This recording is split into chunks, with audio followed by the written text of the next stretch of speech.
madrugadores.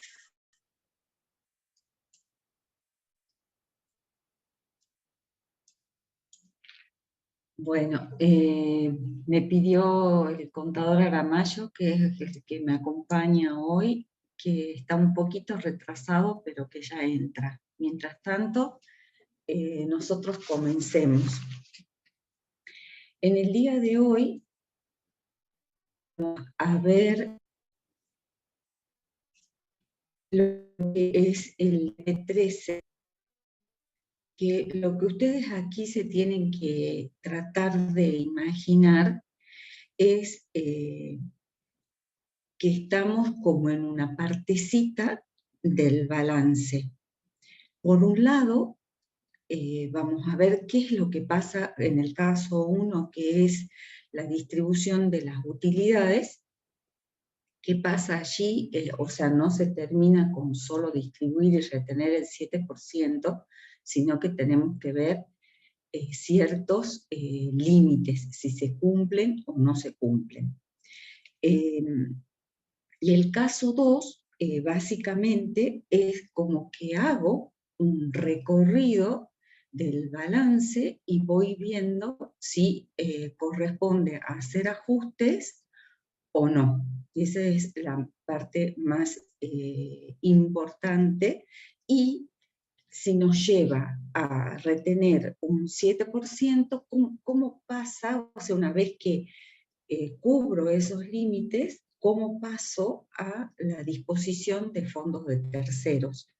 Que recordemos que se trata de establecer como un rendimiento ficto, si es que no se acordó, y sobre eso tributar, ¿sí?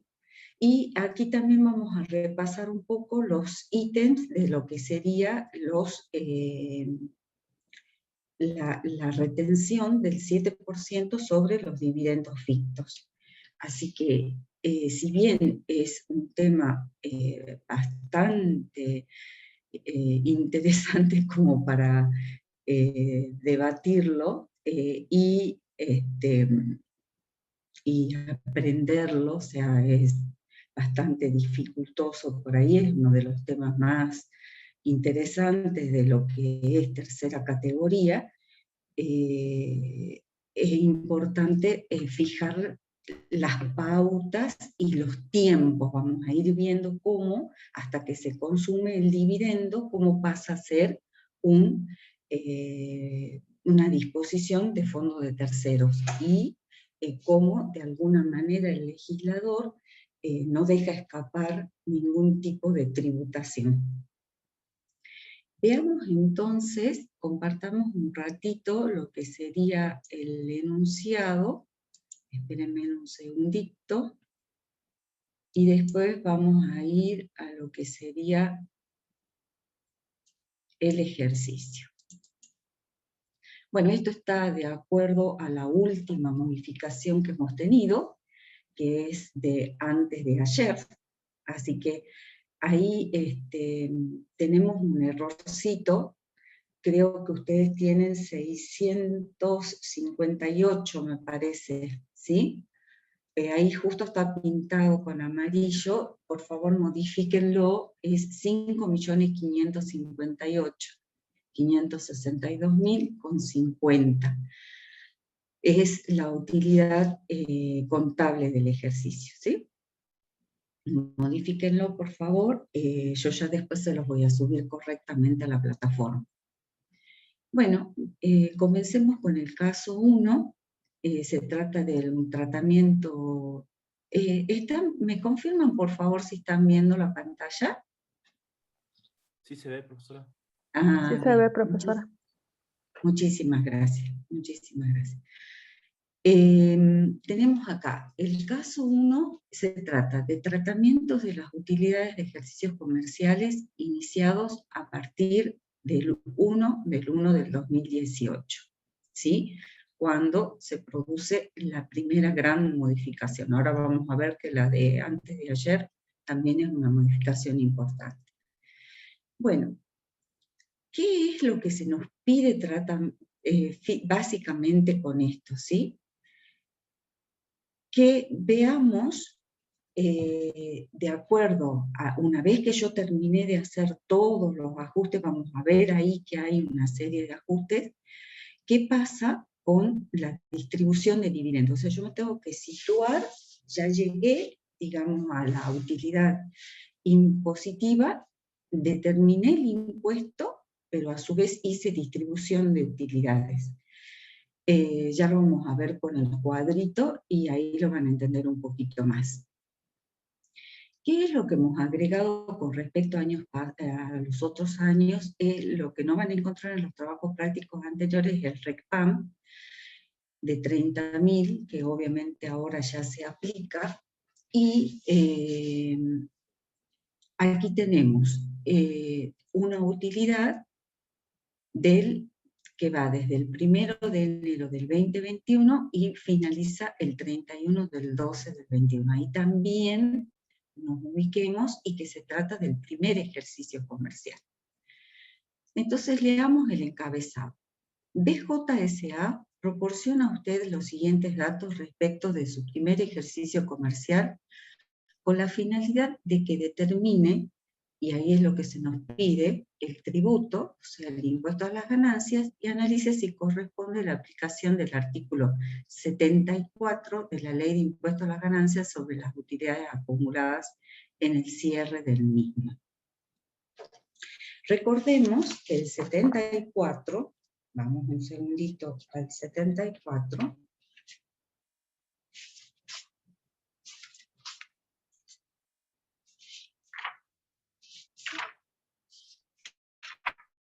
lo que nos dice el encabezado.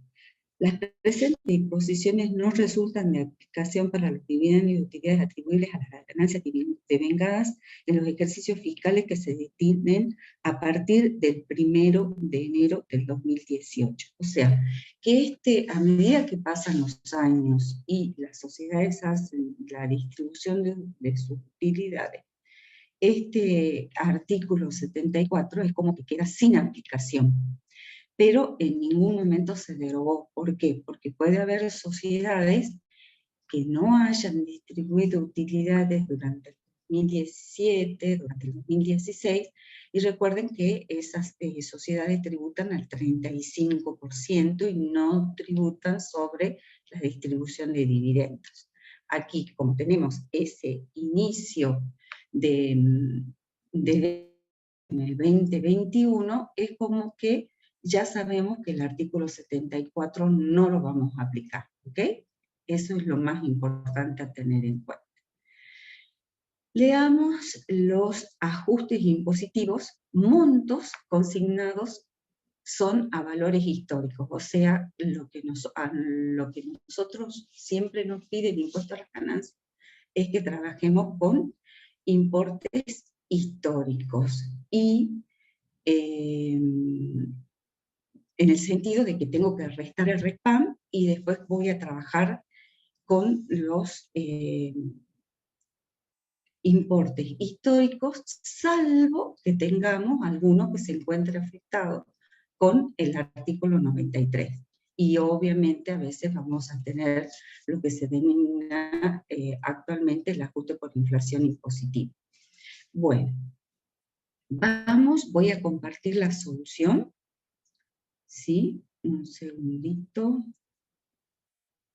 para que ya la vayan viendo. A ver, espérenme un segundo, por favor. Acá tenemos. Bien.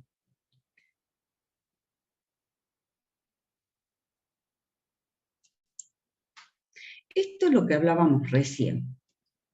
Bueno, distribución de utilidades antes y después de la 27430, y lo que tenemos ahora, que es la ley 27630, ¿sí? Que rige para los ejercicios justamente que tenemos ahora del 2021. Bien, veamos. Esto es lo que decíamos recién. Acá se los pinto para que vayan entendiendo qué es lo que digo. Si yo estoy en un ejercicio cerrado antes del 31/12/2017, voy a aplicar el anterior texto. Este artículo ya no lo van a encontrar. El anterior texto nos decía que todas las distribuciones de utilidades se iban a considerar como no computables en el caso en que estuviéramos liquidando a la persona humana, o sea, que estuviéramos en cabeza de ese socio que recibe la distribución, o sea, no computable.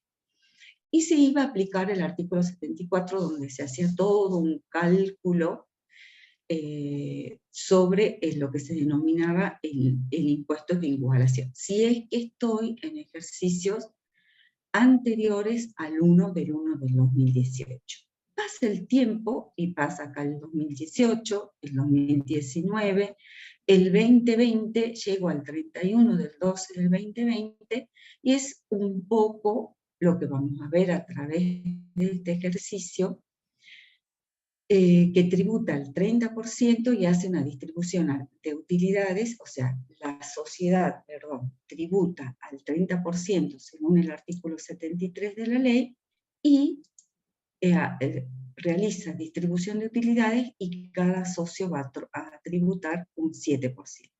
Y aquí ustedes tienen un pequeño ejemplo de lo que sería cómo tomar las utilidades impositivas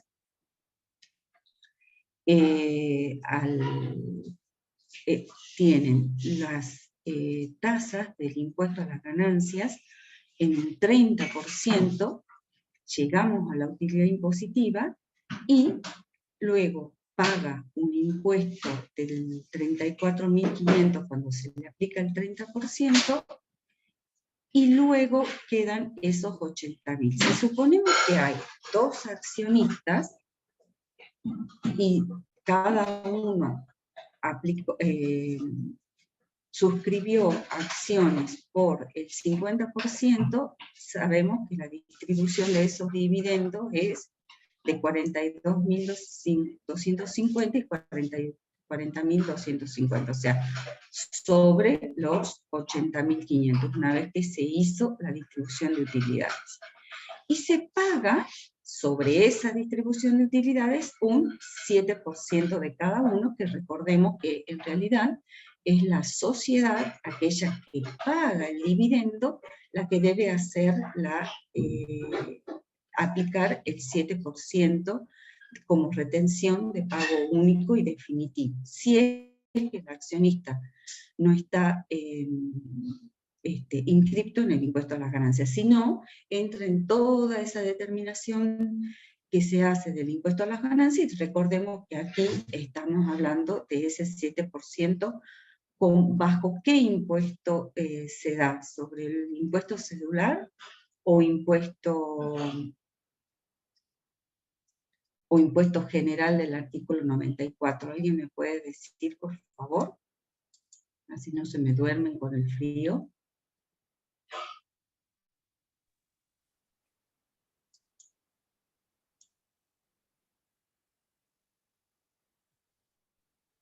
General, profe.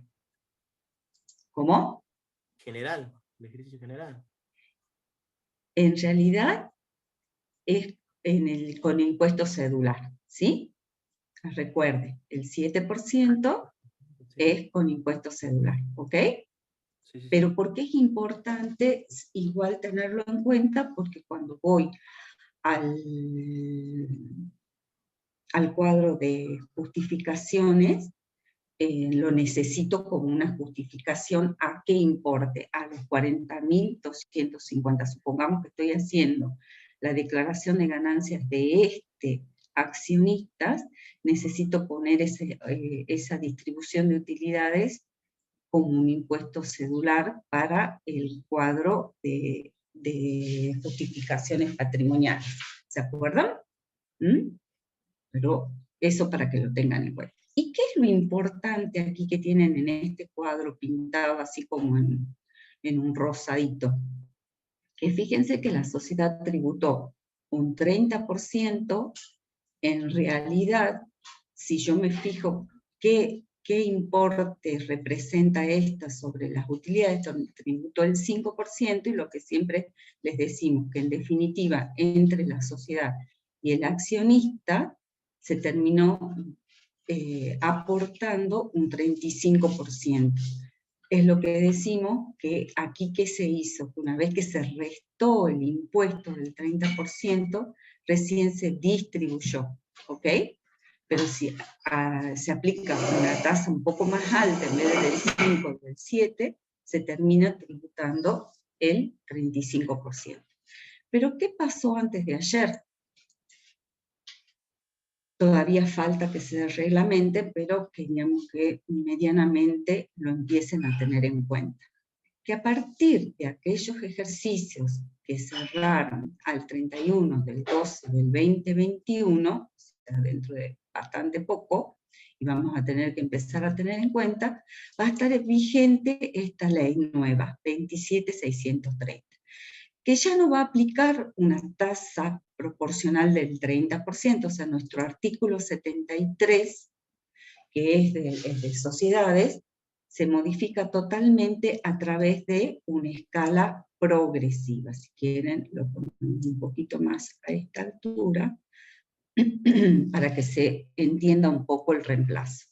O sea, ya no voy a aplicar una tasa del 30%, sino una escala progresiva. Y en esa distribución de dividendos voy a aplicar el 7%, que ahora lo vamos a ver con el primer caso. Bien, espérenme un segundo, me fijo si por ahí no está el contador. Ah, ya está el contador Aramayo. Hola, Julito. Hola, Pato. ¿Cómo estás? Bien, bien, bien. ¿Todo bien? Disculpen, que recién puedo entrar. Disculpa la locución. Bueno, lo importante es que todo bien. Sí. Bueno. ¿Puedo empezar con el caso 1, Pato? Sí, justamente Bueno, leímos nada más que el encabezado.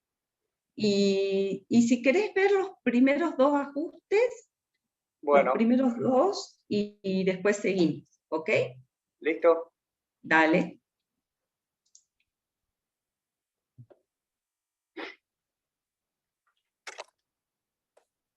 Buen día.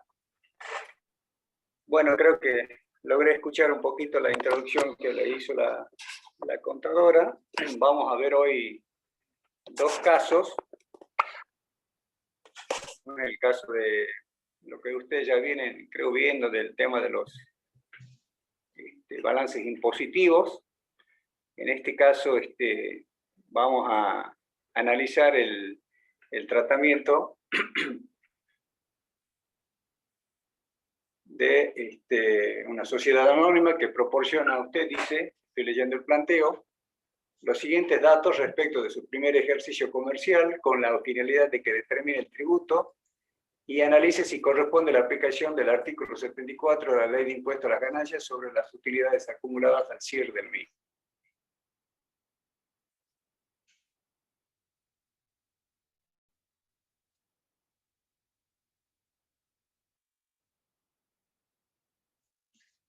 Hola. ¿Se nos congeló el contador? Parece que sí. Hola. Está congelado.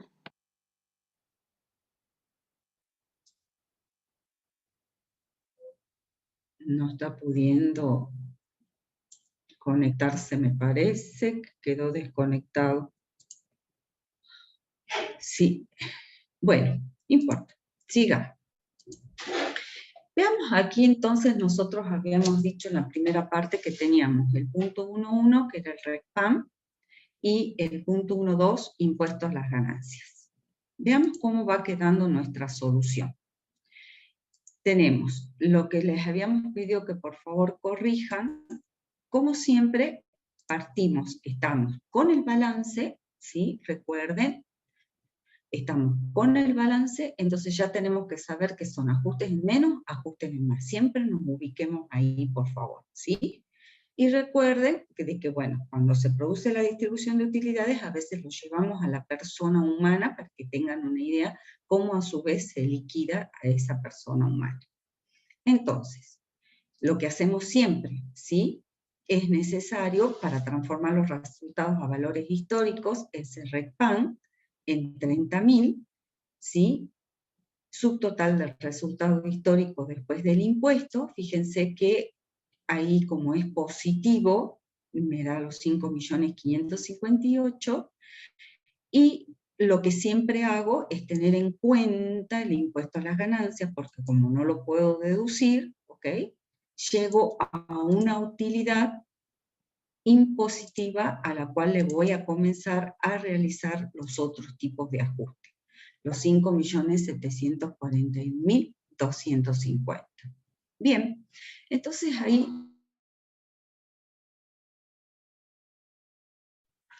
¿sí? ¿Se acuerdan? Es cuestión de analizar bien lo que está redactado, porque nos dice, contablemente se han deducido deudores incobrables. Entonces, cada vez que me dice contablemente, y me dice la palabra, la deducción se hizo, ¿sí?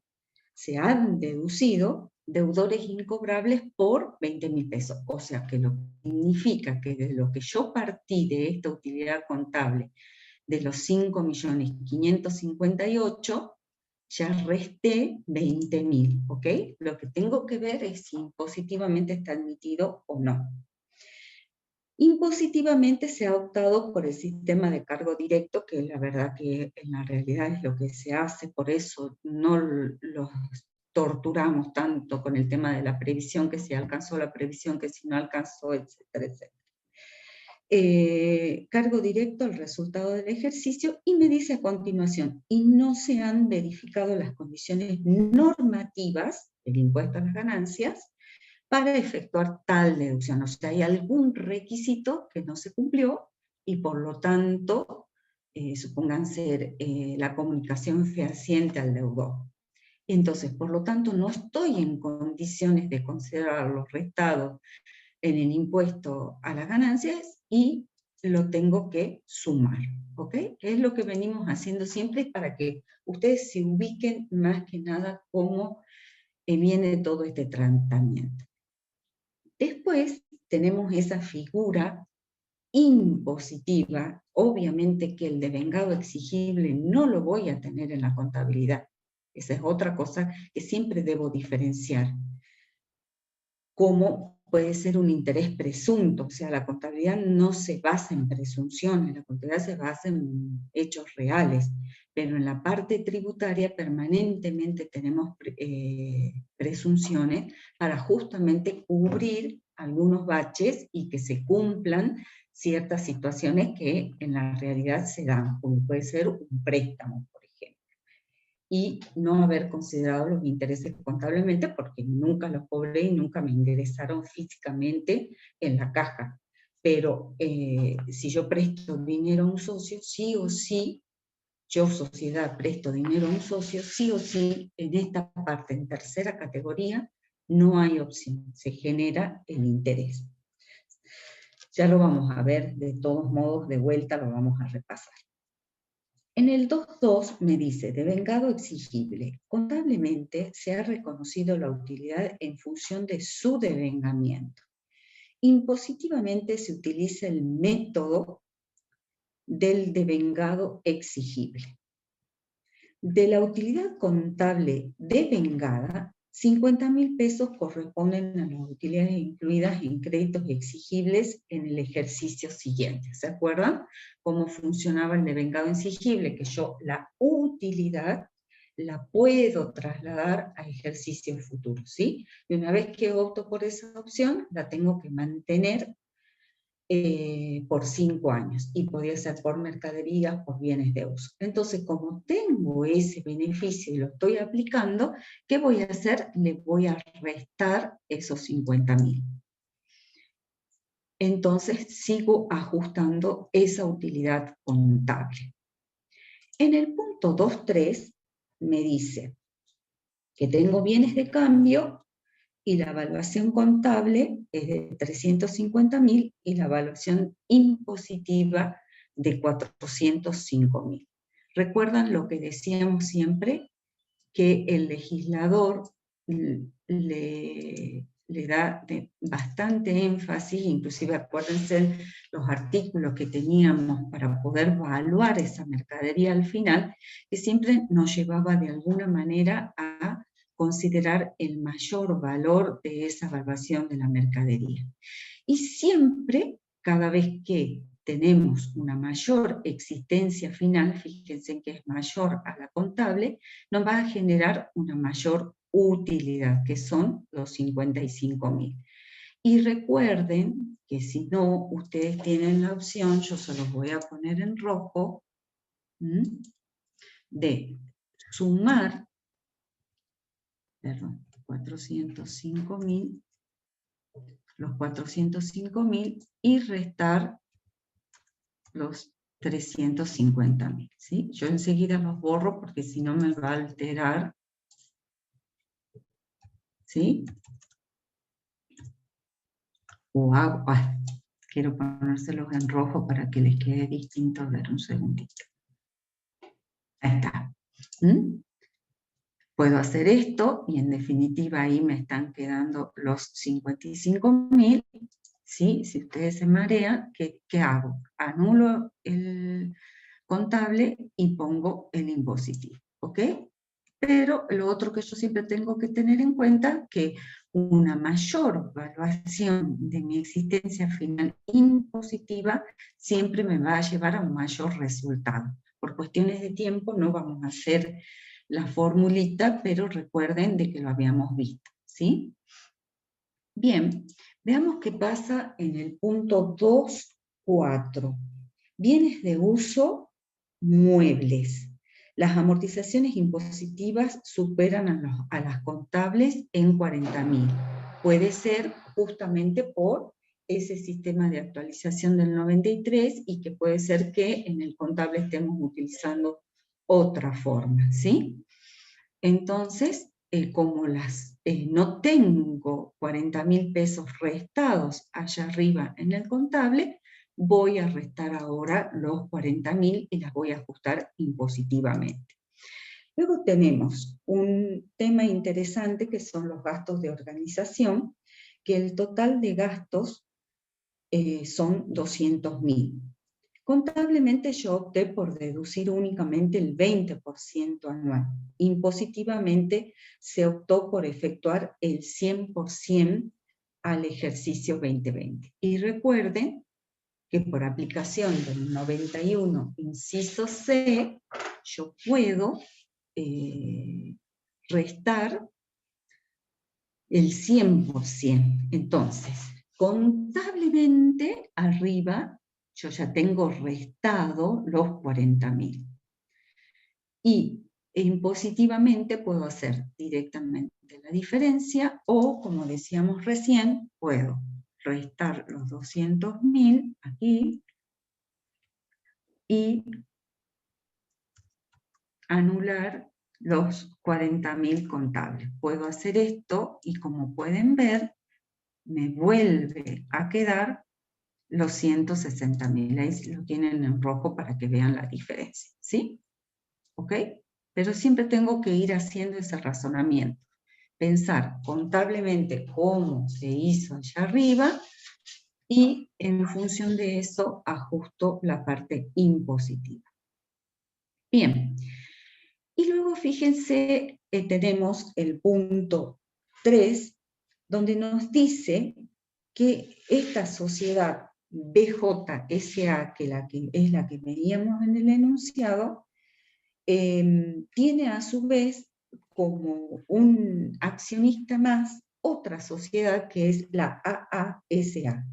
Entonces nos dice que la utilidad contable contiene el 100% de dividendos puestos a disposición en el ejercicio por AASA, sociedad en la que BJSA posee participación. Entonces, ¿qué pasó allí? Los dividendos que recibió, perdón, lo estaba explicando al revés. Hola.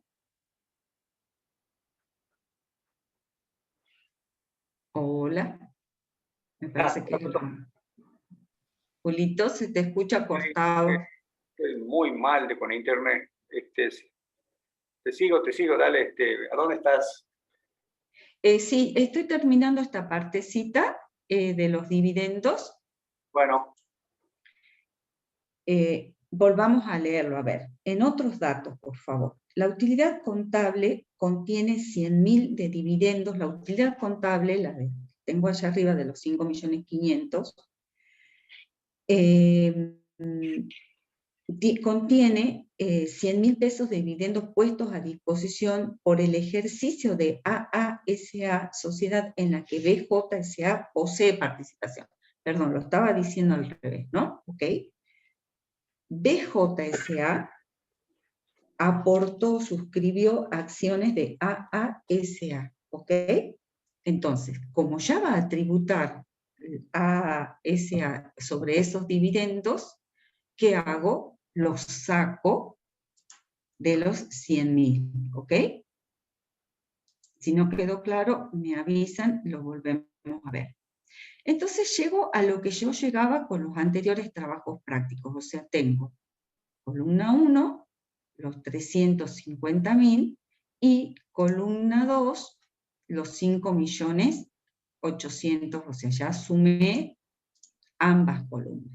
Me está dando un subtotal de 5.466.000.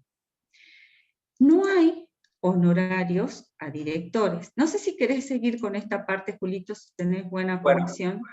Dale. Bueno, lo que sí no voy a poder, tengo miedo de poner la imagen y se me corte de nuevo. Así voy a estar. Bueno, cómo no. Bueno, llegamos entonces a esta altura de la determinación que avanzó la contadora y tenemos que ver ahora si hay o no deducción de honorarios de directores. Recuerden que la deducción de honorarios de directores es una deducción que está prevista en el artículo 91, inciso I, de la Ley de Impuesto a las Ganancias, y tiene la particularidad de que está relacionada con cuarta categoría, recuerden esa particularidad. Luego también tenemos la forma en cómo se va a imputar esta ganancia, esta deducción, y esta ganancia en cuarta y esta deducción en este caso en cabeza de esta sociedad, y por ende vamos a ver si es que corresponde o no. Según lo que leímos en el planteo, creo que no hay asignación individual, que sería el elemento culmine para ver si podríamos o no deducir en este sentido este gasto. Entendemos que no hay asignación individual, por eso en este caso no vamos a tener que deducir nada, por eso ahí pusimos 0, y se repite la utilidad que llegamos hasta acá, que había hecho la contadora. Ahí lo está señalando en amarillo, y entonces la base imponible para aplicar la nueva tabla, que creo ya hace rato sentí nombrar a la contadora, que ayer nos cambiamos el práctico para tratar de ponerlo en sintonía con la reforma de la ley 27630. La ley 27630 que fue publicada en el boletín oficial el día 16 de junio del año 2021. Si bien había sido sancionada al principio de este mes, nosotros tenemos obligación de tratarla ya cuando está publicada en este sentido, el 16 del 6. Y que en su artículo tercero, disculpen, modifica el primer párrafo del artículo 73 de la Ley de Impuesto a las Ganancias, y cuando dice en su punto A, dice: abonarán el gravamen empleando la escala que se detalla a continuación los sujetos comprendidos en los siguientes apartados. Y abre una brecha en tres, parecida a la del artículo 94, pero con 3 tramos nada más. El primer tramo, que es hasta 5 millones de pesos la base imponible, la alícuota va a aplicar sería el 25%. Lógicamente no hay diferencia entre el excedente, que siempre aplicamos parecida a la tablita del artículo 94. El segundo tramo es más de 5 millones y hasta 50 millones, la alícuota del 30%. y más de 50 millones, la alícuota va a ser del 35%. Lógicamente, esta medida siempre va a ser criticada por cuanto está llevando una gravedad mucho más alta a los grandes contribuyentes, y algunos dicen también que a los medianos contribuyentes también. Acá lo que se verían un poco beneficiados serían las pequeñas empresas, ¿no? Entonces, en función de esta tablita, que creo que ahí la tienen a la derecha, y la contadora es la que acabo de comentar, nosotros estaríamos en 5 millones, sería la alícuota del 30%, ¿sí? Entonces, más de 5 millones y menos de 50 millones, ¿no? Entonces, aplicando lo que corresponde a la tablita, sería el monto fijo de 1.250.000 sobre el excedente de diferencia, que eso ya ustedes lo saben porque es parecida a la del 94, como vuelvo a repetir. A esa diferencia le saco el importe del 30%. Ese 30% con la sumatoria me da 139.875, y el impuesto determinado entonces va a ser 1.250.000 más 139.875, 1.389.875. Si esta empresa hubiera tenido retenciones, bueno, en este caso no lo consideramos. Creo que hasta acá es lo más importante en este tipo de sociedades, la forma en cómo vamos a determinar el impuesto. Ahí al final tenemos el artículo 74 que pusimos, que dice que no procede el impuesto de colección para distribuciones de dividendos correspondientes a utilidades generadas o devengadas en los ejercicios fiscales iniciados a partir del 1 del 2018. Eso es lo que creo que no había cambiado. Ya veníamos con lo que había dicho la ley 23.470, que la doctrina lo dice, no está derogado el impuesto de igualación. Lo que sí vamos a tener que tener cuidado si tenemos ejercicios cerrados antes del 31 de diciembre del año 2017. Hoy se supone que un contribuyente que ha estado presentando normalmente las declaraciones juradas y no tiene objeto de alguna inspección ya no tendría que tener problema. El problema sería si es que tenemos ejercicios anteriores al 31 de diciembre del año 2017 que puedan haber no aplicado bien la figura del artículo 74 del impuesto de igualación. En la medida que pasen los años, pues el instituto de la prescripción seguramente va a perder vigencia. No sé, Pato, ¿qué más te quedaba por No, básicamente es eso, y lo que, bueno, que tengan en cuenta los chicos que acá estaba mal puesto, artículo 76 y es 73, ¿no? Inciso A del 73, por favor, corrijan, y acá lo tienen al cuadro referenciado, ¿sí? Eso más que nada. Y volveríamos un poquito con lo que dijo el contador, es lo que vimos hace un ratito en el eje del tiempo, ¿sí? Lo que ustedes tienen escrito ahí abajo en el caso 1 es esto que les acaba de explicar el profesor, ¿sí?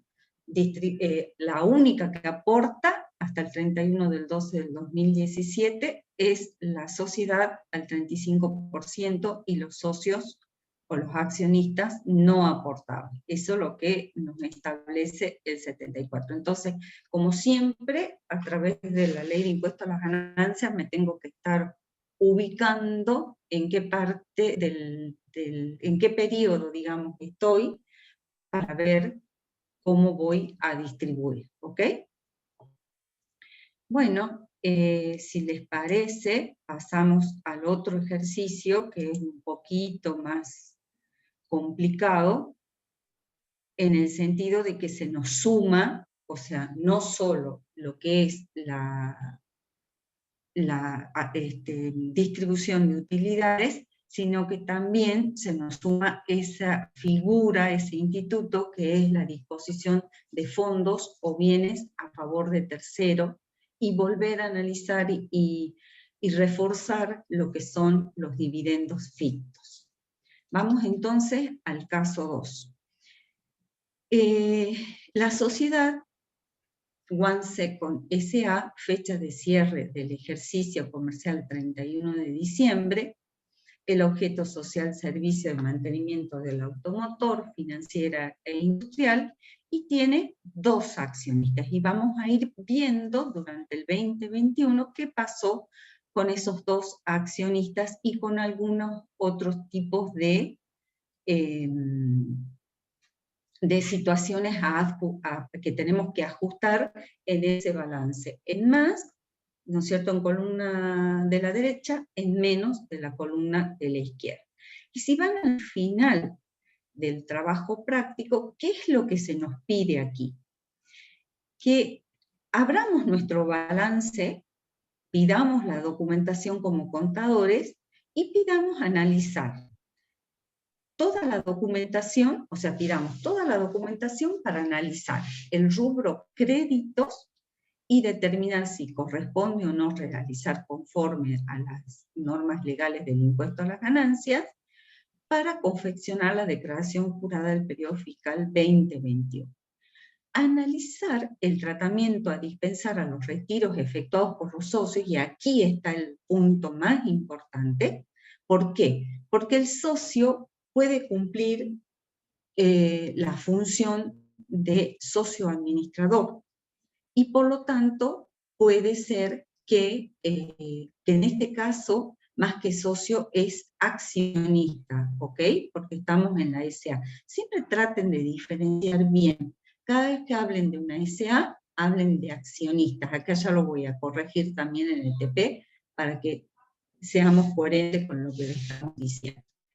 Si estamos frente a una SRE, hablamos de socios. Bueno, y en el C nos dice que lleguemos a determinar ese impuesto, o sea que vamos a necesitar determinar esa utilidad impositiva que corresponde en el 2021, ¿ok? Entonces nos situamos bien en lo que se nos está pidiendo para poder entender qué es todo lo que hay que abordar de este trabajo práctico. Entonces tiene 2 accionistas, Pérez con un 50%, que es el director titular, inscripto en el impuesto a las ganancias. Fíjense, vayan prestando atención. Pérez está inscripto en el impuesto a las ganancias. Y González, que es el director suplente, no se encuentra inscripto en el impuesto a las ganancias. Entonces, cuando yo haga la retención del 7%, ¿qué voy a cuál de ellos le voy a aplicar en forma como pago único y definitivo yo como sociedad de la SA? ¿A Pérez o a González? A González. A González. Perfecto, ¿sí? Y si yo voy al artículo, vamos un segundito, ¿sí? Espérense. Al 97, vamos un segundito al 97 para que lo puedan graficar, ¿sí? Al 97, ¿se acuerdan? Miren, el 97, para que se ubiquen mejor, una preguntita que le hacíamos hace un ratito, preguntábamos si ese 7% que tributaba el accionista, ya sea que la sociedad SecondSA S.A. haya hecho la retención o la tenga que efectuar él, siempre va a ser cedular, ¿ok? Entonces, fíjense que el 97 está dentro del capítulo 2, que son los impuestos cedulares, ¿sí? Siempre traten de ubicarse en la ley, y entonces es impuesto cedular. Y ahí en su segundo párrafo nos dice claramente, el impuesto a que hace referencia el párrafo precedente, que en principio era del 13%, que ahora también se modificó con la ley de antes de ayer, con la 26730, ya va a ser en forma unificada en un 7%, pero también lo vamos a remarcar, deberá ser retenido por parte de las entidades pagadoras. ¿Quién es aquí la entidad pagadora en nuestro ejercicio? La sociedad. Exacto. One Second S.A., ¿ok? Entonces, de los referidos dividendos y utilidades. Dicha retención, y ahí está lo importante, tendrá el carácter de pago único y definitivo para las personas humanas y sucesiones indivisas. Nuestras personas humanas acá son Pérez y González, en la República Argentina, que no estuvieran inscritos en el presente impuesto, ¿ok? Entonces ahí ya me está dando la pauta. Entonces, González va a tener que hacer su declaración jurada y poner en el cuadro de justificaciones patrimoniales, en ese cuadro de origen y aplicación de fondos, colocar los dividendos que le hayan dado, y obviamente cuando vaya a calcular su impuesto cedular se va a poder tomar esa retención como pago a cuenta y por lo general da 0, pero tiene que cumplir con la formalidad de calcular el impuesto cedular y a su vez trasladar esos dividendos a lo que sería en el cuadro de justificación una ganancia cedular no afectada para la determinación. ¿Ok? Recuerden esa partecita. Entonces, y sin embargo González, la sociedad le va a retener, la sociedad va a ser la que va a estar obligada a depositar esa retención, y ahí se acabaron todas sus obligaciones porque él no está inscrito en el impuesto a las ganancias. Bien, en ambos ejercicios el impuesto a las ganancias contabilizado coincide con el determinado según las normas impositivas. Pero aquí empezamos a analizar. Perdón, ¿alguien preguntó algo? Bueno. Información relevante al 31 del 12 del 21. Resultado contable antes del impuesto a las ganancias, 1 millón, ¿ok? ¿Qué es lo que tenemos? Si vamos al ejercicio, no se asusten por si ven tantos cuadros, los vamos a ir desmenuzando muy bien. Aquí tenemos que ir, ¿sí? A la última parte, estoy en la columna 88, resultado contable, el millón, ¿sí?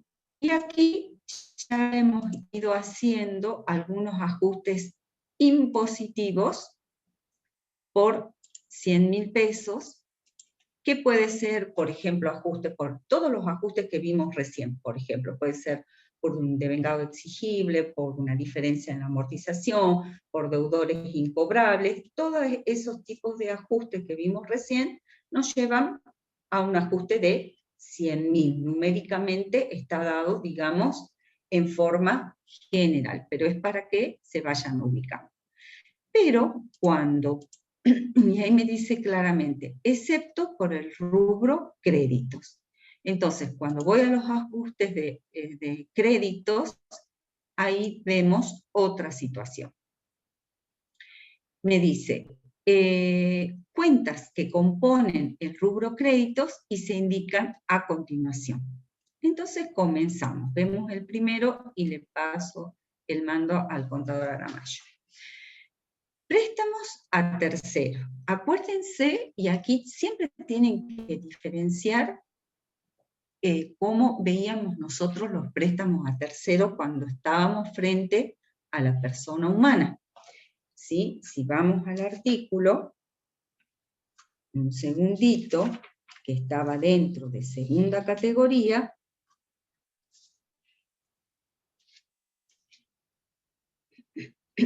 no, antes de que empiece la tercera categoría, teníamos el artículo 52, ¿sí? De los intereses presuntos. Ese 52, grábenselo bien, es para la persona humana, ¿ok? Donde el primer, ¿se acuerdan? El primer párrafo nos admitía prueba en contrario, el segundo párrafo no nos admitía prueba en contrario, ¿se acuerdan? Bien. Ahora estamos en tercera categoría. Entonces, sí, aquí siempre va a estar grabado. ¿Ok? Y ahora lo vamos a ver. ¿Qué nos dice el enunciado? El 1/3 del 2021, nos ubiquemos en el eje del tiempo, concedió un préstamo al señor José Puertas. O sea, no es, ahí ya me tengo que ubicar que no es un socio.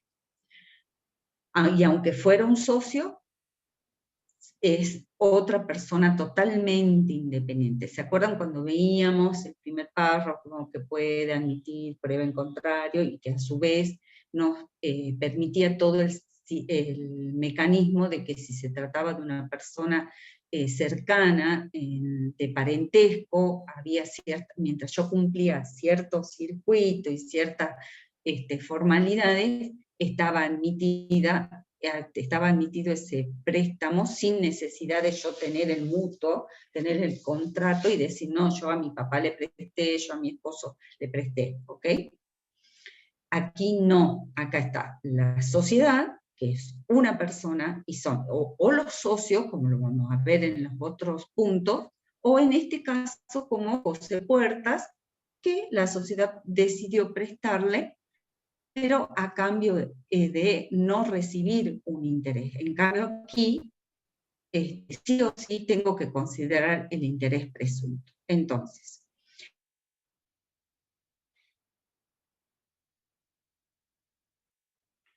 José Puertas, no relacionado con la actividad comercial. Importe del préstamo, 100.000 pesos. Vencimiento al 31/10/2021, se pactó sin intereses. Fíjense, se pactó sin intereses. Ahí subrayenlo. Los fondos fueron devueltos a su vencimiento. Es importante para tenerlo en cuenta que al 31/10/21 se corta de alguna manera los intereses. Y lo primero que tengo que pensar yo aquí es, ¿no se pactaron intereses? Sí o sí tengo que ajustar por el interés presunto, ¿ok? Obviamente, como decíamos al principio de la clase, los presuntos no lo voy a tener en contabilidad. Eso sí lo tengo que tener claro para poder, aquí en este caso, es un rendimiento a favor de la empresa que nunca lo consideré. Como me olvidé de contabilizarlos, no sé, no se pactaron intereses, les presté de buena onda, pero impositivamente sí los tengo que considerar, ¿ok? Recuerden eso, contablemente no están puestos. Entonces, los fondos fueron devueltos a su vencimiento. El día 4/11/2021, o sea, pasan 4 días, se le vuelve a dar un nuevo préstamo por 50.000 en idénticas condiciones. O sea, me vuelvo a ubicar en el eje del tiempo y sé que al 31 de diciembre tengo que volver a calcular intereses. Entonces, si vamos a lo que es la solución, veamos la primera partecita, vamos a considerar una tasa anual que, perdón que no vuelva, pero en el planteo lo tienen, de un 45%, que es el que fija el Banco Nación, y la tasa de interés anual del Banco Nación para operaciones de préstamo de acuerdo con las características y del sujeto receptor de los fondos.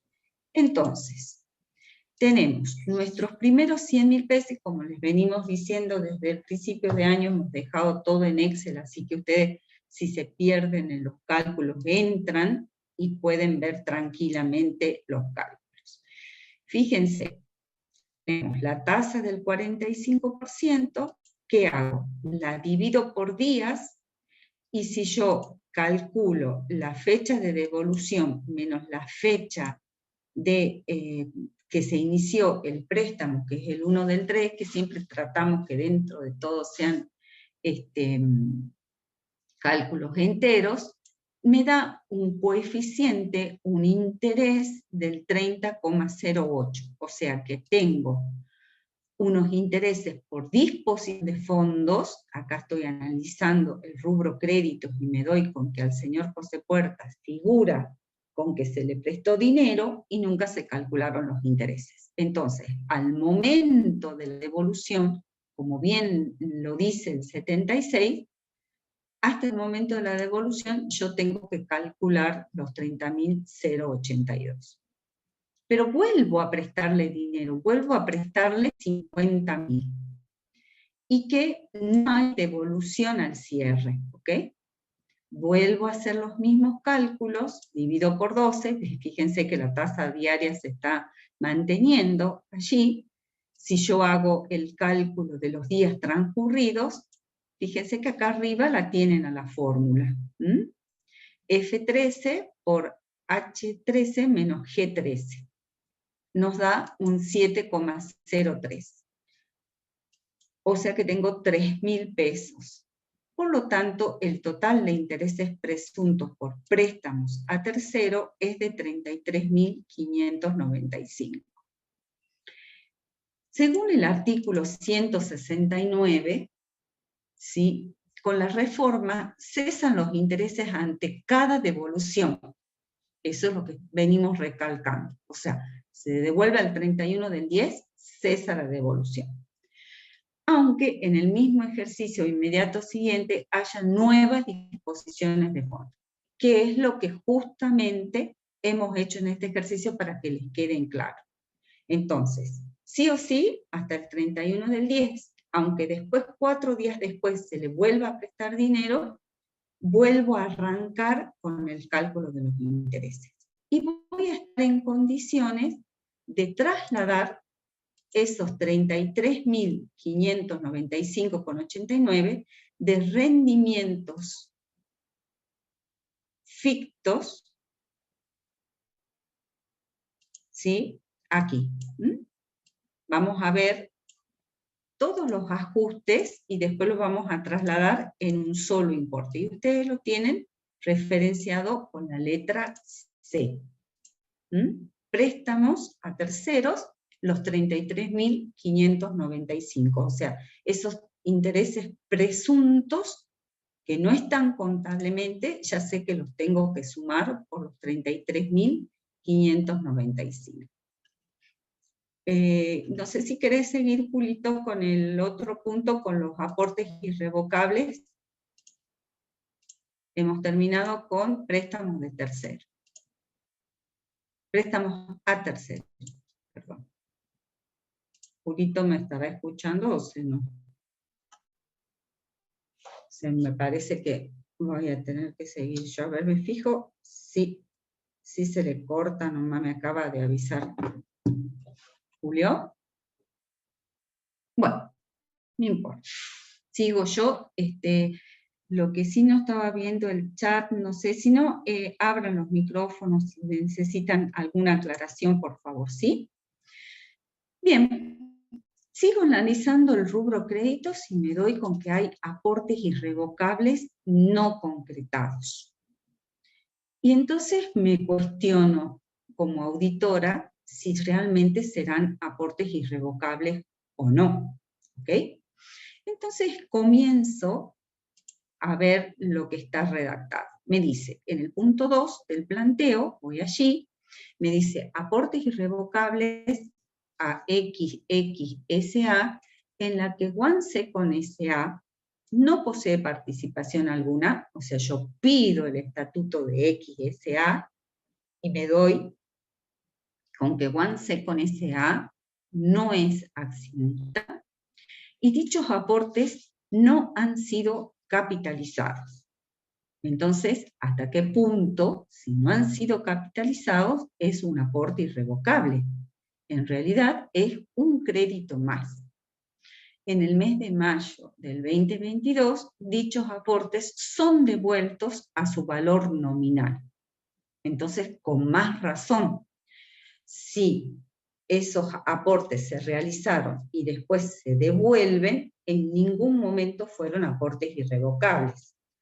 Se prestaron y nada más. Es la misma situación del punto 1, nada más que en vez de haberle prestado a José Puertas, una persona humana, acá fue a XXSA y está figurando como un crédito en el rubro crédito. ¿Por qué importe? Fecha en que realizo el aporte es por el 20 del 10 del 2021, perdón. ¿Y por qué importe? Por 75.000, ¿sí? Entonces, tengo que hacer el mismo mecanismo que hice allá arriba. O sea, tomo el importe original prestado, que son los 75.000, la devolución recién se va a hacer en el 5 del 2022, o sea que no hay, como aquí arriba, no hay devolución todavía, pero ya sé que no son aportes irrevocables, y voy a tomar el 45%, fíjense que igual que lo de arriba, me va a dar la tasa diaria, y voy a tomar hasta el 31 del 12 del 2021 un 8,88%. Con lo cual ya tengo los intereses por disposición de fondos de 6.657,53, que son los que voy a trasladar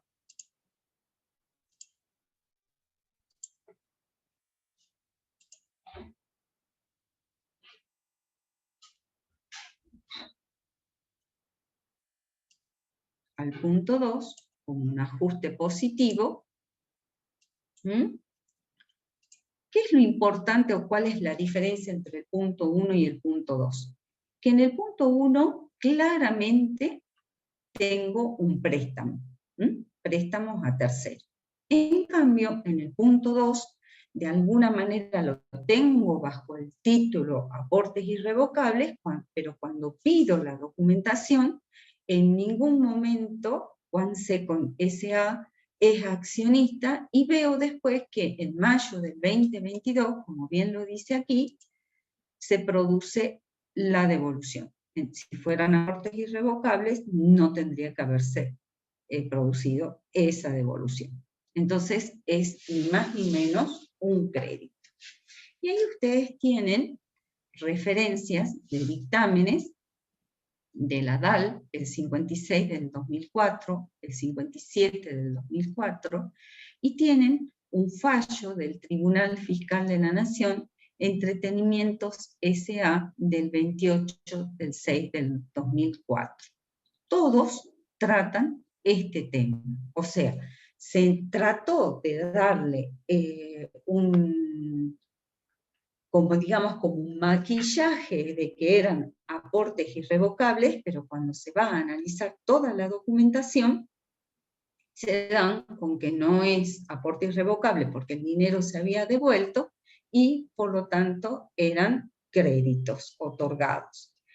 Recuerden que siempre cada vez que tenemos dictámenes es AFIP opina, ¿ok? Siempre es lo que AFIP opina. Bueno, en función de que se le hacen a veces consultas, ellos hacen aportan, digamos, su postura, que nunca está de más saber por qué sendero va la AFIP, como para nosotros de alguna manera a veces jugarnos o no con un determinado ajuste. Si es de la DAL, es legal, depende del tipo de consulta que se haga. Si es de la DAL, es legal, y entonces allí intervienen abogados, y si es de la DAT, es técnico. ¿Por qué? Porque a veces está haciendo falta un análisis de un contador. ¿Ok? Tengan en cuenta eso como para... Después ustedes lo leen como para... siempre amplía un poco más la visión de este tipo de situaciones. Pero básicamente es eso, o sea, son aportes irrevocables que de alguna manera al analizar la documentación se dan con que no eran aportes irrevocables, eran créditos, y le calculan intereses por disposición de fondos, o sea, intereses presuntos, y tienen que aportar sobre eso. ¿Okay? Bien. Sí. Realmente hoy no me lo tenía que levantar realmente. Qué mala suerte.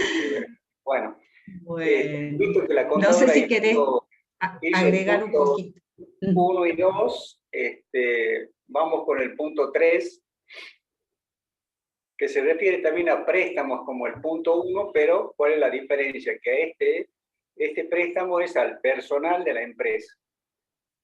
Préstamo, dice el punto 3 del planteo, otorgados al personal. La empresa tiene como política realizar préstamos a su personal con un interés del 5% anual. El saldo de la cuenta al 31 de diciembre del año 2021 es de 56.500.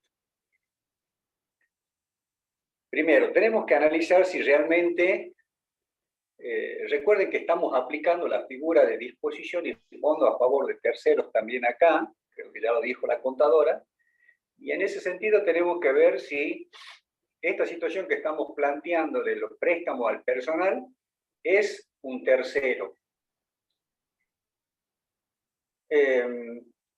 Ahí abajo estamos citando fallos a nivel de Cámara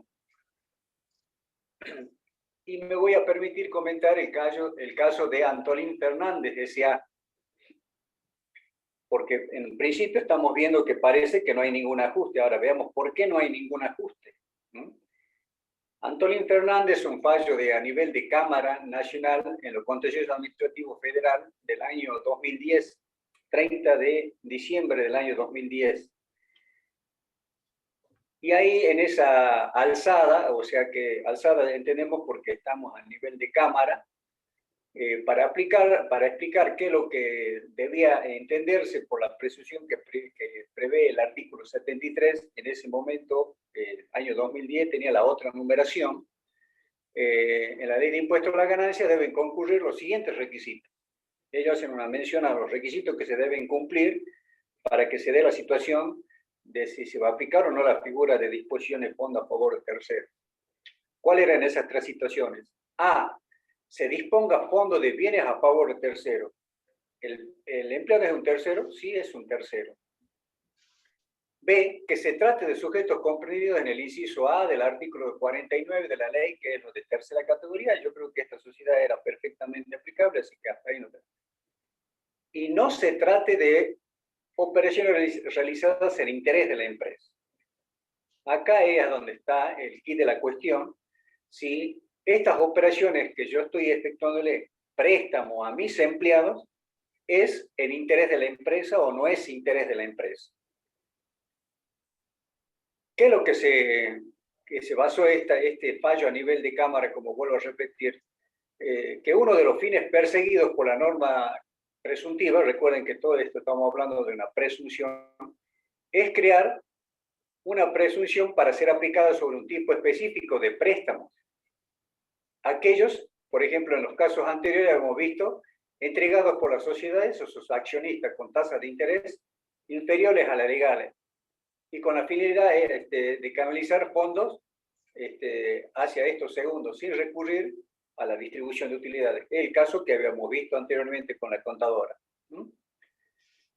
Finalidad que no se ve comprometida en la especie toda vez que el otorgamiento de préstamos a sus trabajadores, dicen una parte del fallo, encuadra dentro de las políticas que legítimamente ésta puede conseguir en materia de recursos humanos, con el fin de propender la relación o mejorar la relación con sus empleados.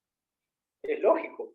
Si yo le digo a mi empleado, no vaya al usurero que está en la calle o no vaya a un banco de la 21526 porque los intereses son muy caros, yo a los efectos de poder que vos estés trabajando mejor, con tu mente más preparada, no preocupada porque tenés que pagar tus cuentas o hacer algunas cosas, te voy a dar préstamos. Y entonces, ellos sin querer gana en el capital humano que la persona que está trabajando se desempeñe mucho mejor. Entonces, la Cámara entiende que eso sí es en interés de la empresa. Estoy tratando el fallo Antolín Fernández S.A. Y por eso ellos armonizan con este criterio en la medida en que los préstamos a los trabajadores efectuados por el empleador se vinculen con la mejora en las condiciones laborales y resultan ajenos a la presunción del artículo de disposición de fondos y bienes a favor de terceros. Fíjense cómo analiza de bien la Cámara porque cualquiera se vería influenciado por decir, no, el empleado es un tercero y por ende apliquemos la norma del artículo de disposición y fondo a favor del tercero. La Cámara en ese momento dijo, no, no corresponde porque si está inclusive con unas tasas mucho menores a la que me permite el mercado, entonces esa disposición de fondo a favor del tercero es en interés de la empresa. Por eso entendemos que en este caso no corresponde ningún análisis, ningún ajuste como consecuencia del préstamo a los empleados en relación de dependencia. El fallo de Italnorte más o menos es con las mismas ideas. Yo me permití hacer esta pequeña acotación del fallo Antolín Fernández S.A., que es un fallito un poco más viejo que el que nombré de Italnorte, pero tiene la misma idea en ese sentido. O sea que, marcando y siguiendo con lo que venía marcando con amarillo la contadora, al final, en el punto 3, vamos a marcar ahí que no hay ningún ajuste al final, que seguramente después ya lo vamos a analizar, pero ahí sería, ¿ves? Préstamo al personal, entonces, 0. Bueno, profesor, sigo Paco, así compensamos un poco. Dale. No hay problema. Si es que no se me corta, ¿no? Porque inclusive podría mandar un WhatsApp para avisar. Pero... Bueno, en el punto 4, según el planteo... No sé si me escucha. Sí, no hay problema. Sigo yo. Préstamos, retiros de los socios, detalles de los fondos retirados por los socios durante el año 2021. Recuerden que habíamos dicho que había 2 socios, Pérez y González, y acá tenemos en el planteo señalando cuáles son los, estoy leyendo el planteo, los retiros que han ido haciendo estos socios. Al 20 de mayo del año 2021 hicieron 150.000. El mismo socio Pérez al 31 de julio hizo 120.000, total retirado, si podríamos decir, en el año 2021, 270.000 pesos. Y González retiró en la misma fecha 150.000, el 20 de mayo, y el 31 de julio 150.000, total 300.000. Esa es la situación que pasó respecto de los retiros de estos 2 socios. Entonces tenemos que analizar esto, tenemos que armar entonces el estado del resultado para ver qué es lo que le correspondía, si es que en función de las utilidades, cuál es el importe que van a distribuir, ¿no? Por eso ahí al pie ya en la solución tenemos la utilidad de contable según el estado de resultado al 31 de diciembre de 600.000 pesos. Según la Asamblea, al 20 de marzo del año 2021. La utilidad, menos la utilidad asignada a honorarios de directores, 20.000, y teníamos como dato también que la reserva era del 5%, entre los dos me hacían 50.000, entonces la utilidad contable a distribuir es 550.000 pesos. Esa es la situación que tenemos que tener en cuenta para ver qué es lo que le corresponde a cada uno según las proporciones en su participación en la sociedad anónima. Y ahí hacia la derecha tenemos, como le corresponde a cada uno el 50%, es 275.000 pesos la utilidad que le corresponde a cada uno si todo se hiciera dentro de lo normal, podríamos decir, ¿no?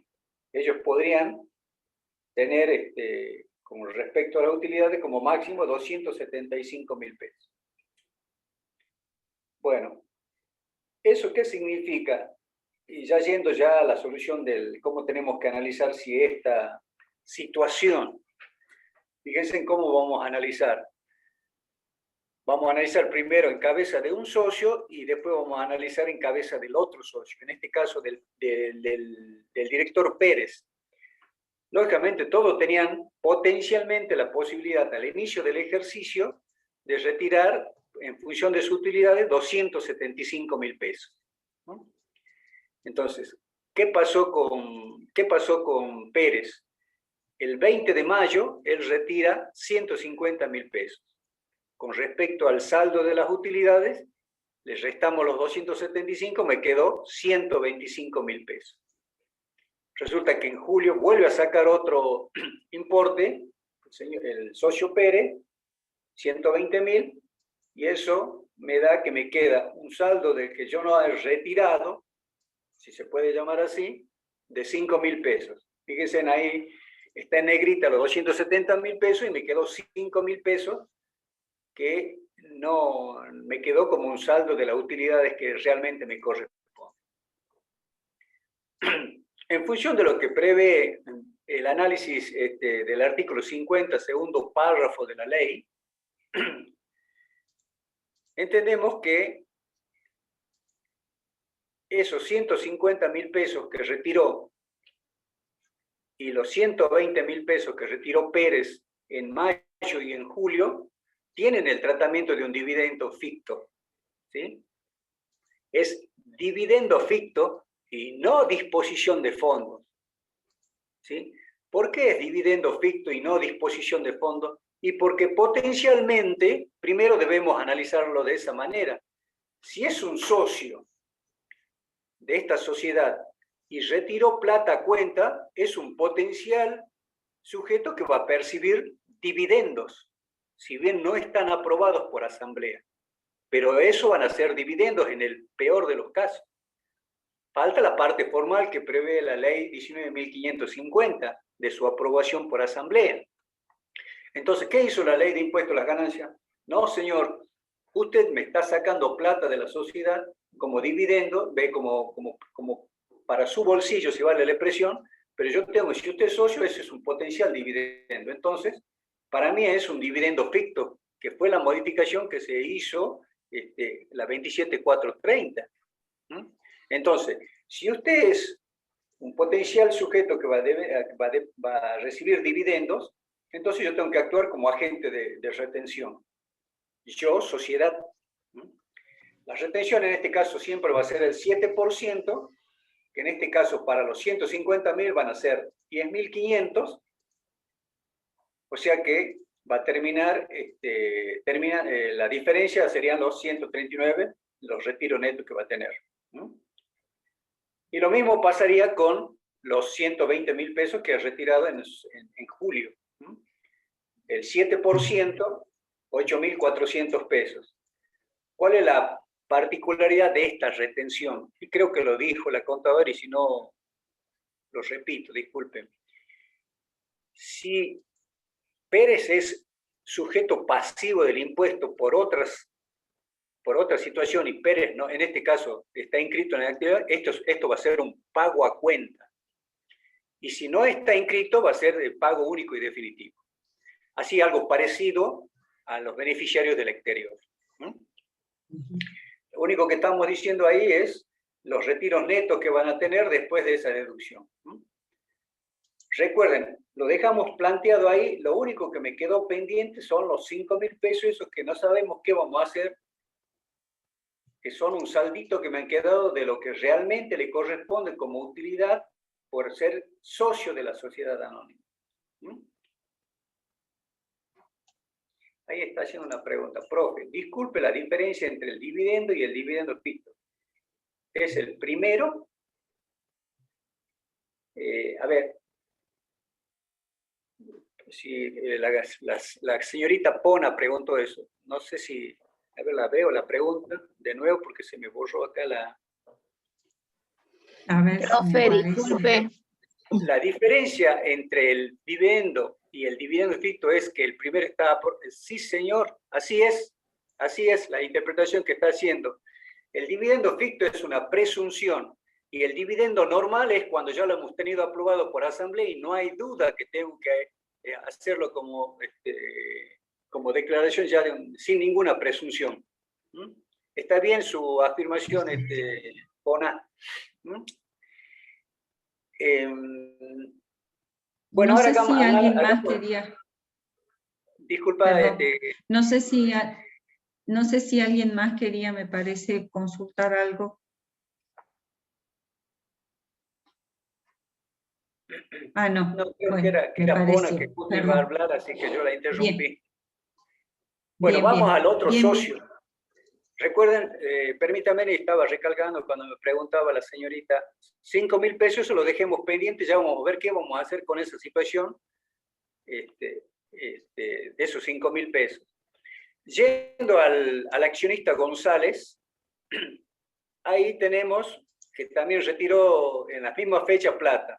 Partimos también porque justo tenían el 50% sobre 275.000, retiró 150.000, le quedaron 125.000, y acá sí, retiró 150.000, se pasó en este caso de 150.000 y en exceso quedaron esos 25.000 que lo está señalando ahí como negativo.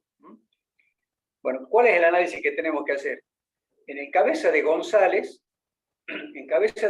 tengo que es dividendo ficto, 150.000 pesos, igual que Pérez, y en el caso del segundo retiro que hizo González, únicamente me alcanzan para decir que voy a tener como potencial dividendo 125.000, nada más, para llegar a los 275.000 para cubrir su potencial perceptor de dividendos.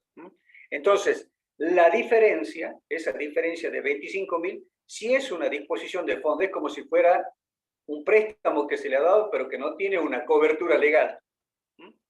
No tiene una cobertura legal del dividendo propiamente dicho. Entonces, es una disposición de fondos que, en este caso, en cabeza de González, procede esa retención del 8.750, ¿sí? Y el retiro neto va a ser 116.250.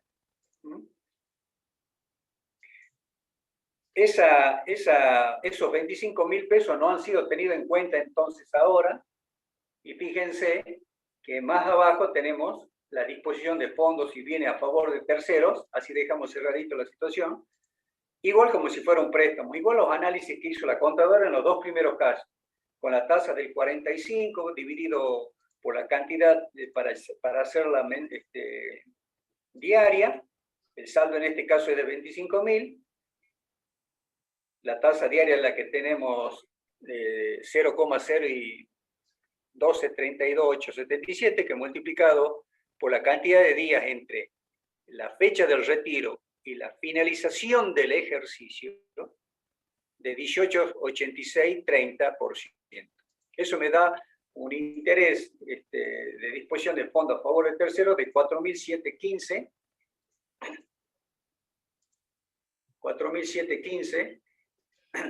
que va a tener que ir a la columnita que estamos diciendo al final. 4.715. Yo ahí me está tapando justo la pantallita de la figura. Exacto, ahí lo está. 4.715,75. ¿Qué nos estaría faltando en este caso ahora? Si ya, a ver, un poquito más arriba, contadora, habíamos dejado entonces pendiente los 5.000, ya hicimos la parte de la retención. En la llamadita 1, ¿qué dice? Que está a la altura de la retención. Tributa la alícuota del 7%, pidiendo correspondiente a utilidades de ejercicio iniciado a partir del 1 del 2018. Eso no hay duda. Eso hasta que no pase el tiempo y no estén prescriptos los términos, los periodos, vamos a utilizar esa situación, que fue una ley que modificó bastantes situaciones, y la sociedad pagadora de los dividendos retiene el importe correspondiente, que ya lo dijimos. La retención tiene el carácter de pago único definitivo para el no inscrito, que es lo que dije en el impuesto, mientras que el contribuyente inscrito es un pago a cuenta. Es lógico todas esas situaciones porque se pueden dar en función de qué calidad tiene, en este caso Pérez o González. Ya hicimos el tema de la disposición del artículo 76 de la partecita que no queda cubierto como dividendo en cabeza de González. Y creo que ahí estaría terminada esa partecita, contadora, ¿no? Sí, sí, No sé, sí, perfecto. ¿Cómo? No sé si vos querés seguir, sigo yo, como digas vos. No, sí puedo seguir. Y acá les Bueno. vuelvo a hacer una pregunta antes que pasemos al punto 5. ¿Este 7% es un impuesto cedular? ¿Me pueden contestar?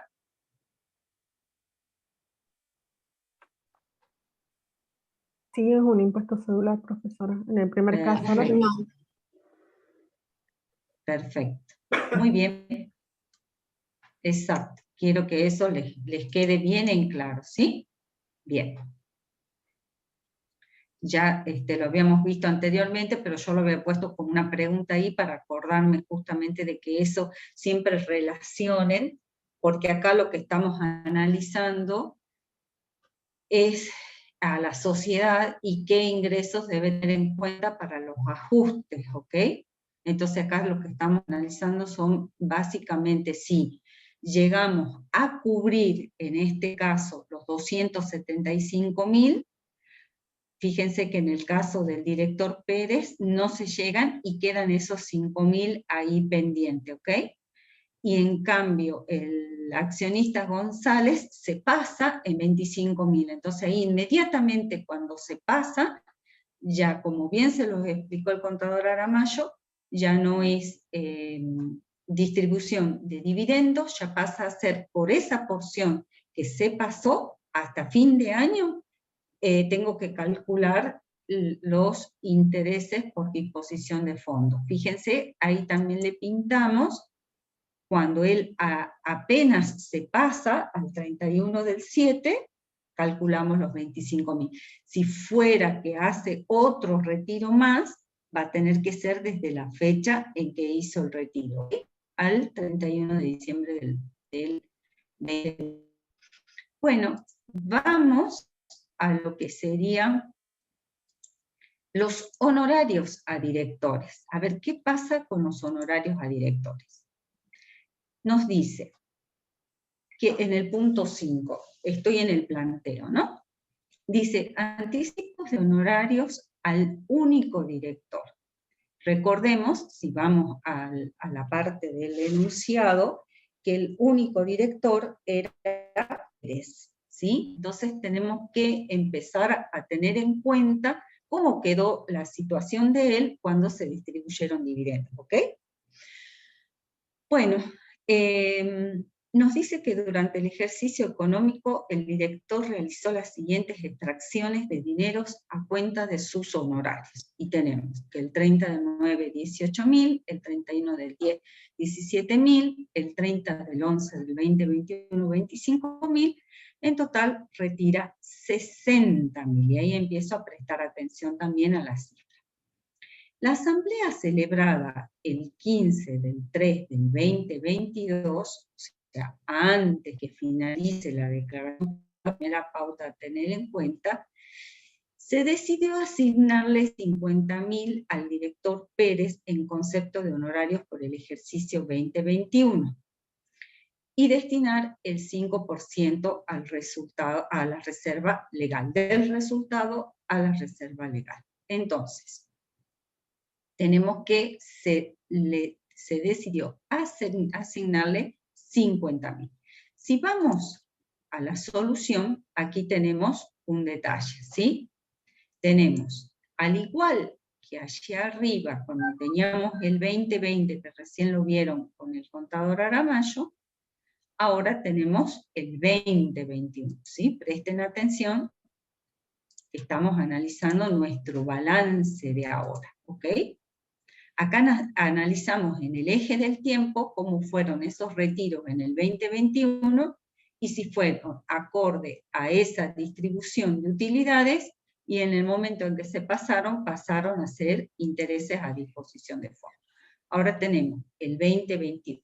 Y entonces vamos a restar los 50.000 de honorarios, la reserva, el impuesto a las ganancias determinado y vamos a tener la utilidad contable a distribuir en el 1221. Como ambos tienen una participación, sabemos que tienen ese tope para distribuir de utilidades. Pero volvamos a lo que sería el movimiento de la cuenta de los anticipos del director Pérez. Necesitamos eso justamente para analizar desde cuándo nosotros vamos a aplicar nuestros intereses. Se le asigna el 15 del 3 del 22 los 50.000, pero él ya fue retirando 18.000, o sea que le quedaron 32.000. Fíjense siempre cómo partimos del análisis, ¿sí? En las actas donde se reunieron figuran ya estos 50.000 asignados. Al 31 del 10 retiro 10.000, le van quedando 15.000, y al 30 del 11, 25.000, con lo cual tengo que empezar a analizar qué pasa con estos excedentes que tengo aquí de 10.000, ¿ok? Dice, el director Pérez ha realizado un mayor retiro, obviamente, retiró 60 y se le asignaron 50, o sea, la diferencia entre esto y esto, pero necesito todo este análisis en el eje del tiempo para ver desde cuándo él se sobrepasó con los 10.000, ¿ok? Entonces, para cumplir con lo que me dice el decreto reglamentario en el 169, segundo párrafo, me dice que el director Pérez ha realizado retiros mayores al monto de los honorarios asignados. El excedente, según lo establece el 169, por tratarse de un sujeto del artículo 50, inciso F de la ley, o sea, en este caso socio, será la de aplicación los dividendos fictos, o sea, caemos en lo que serían los dividendos fictos. El excedente se considerará disposición de fondo, ¿ok? Entonces, los anticipos de honorarios que constituyen dividendos fictos, y aquí, ¿qué es lo que va a pasar?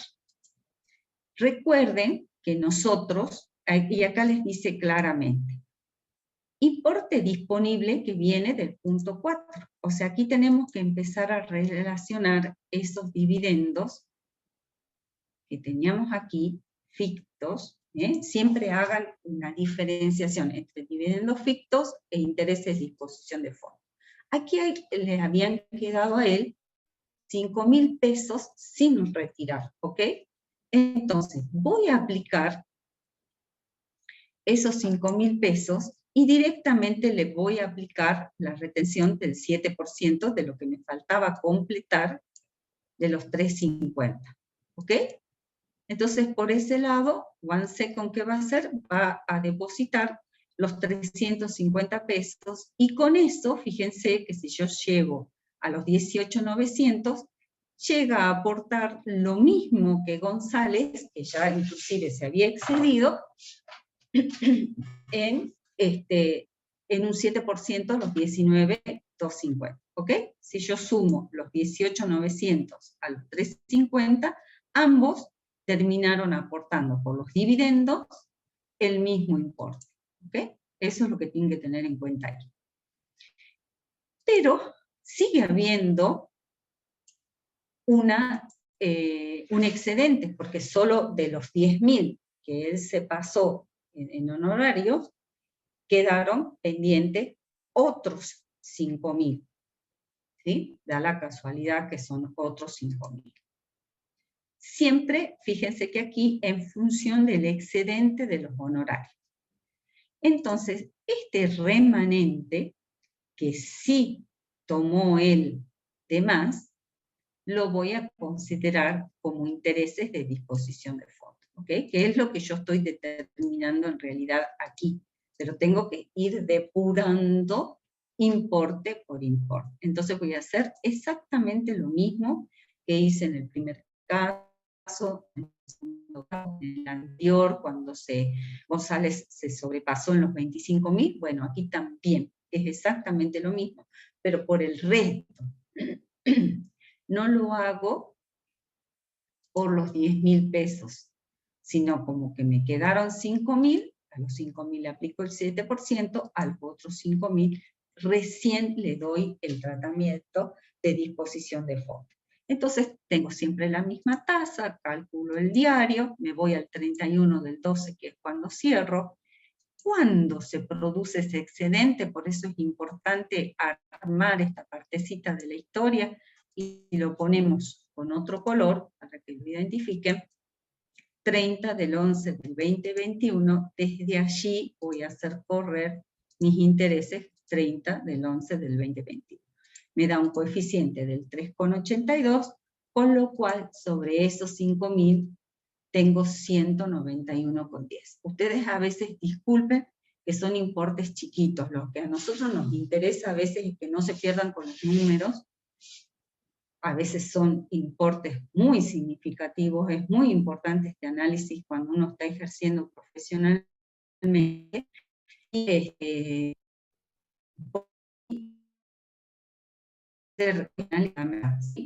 Entonces tengo que de vuelta sumar intereses por disposición de fondos como un ajuste más ese excedente de los 5.000 pesos que me quedaron por anticipos de honorarios al director. ¿Ok? No sé si hay alguna duda, si no pasamos al otro punto. ¿Querés seguir vos, Julito?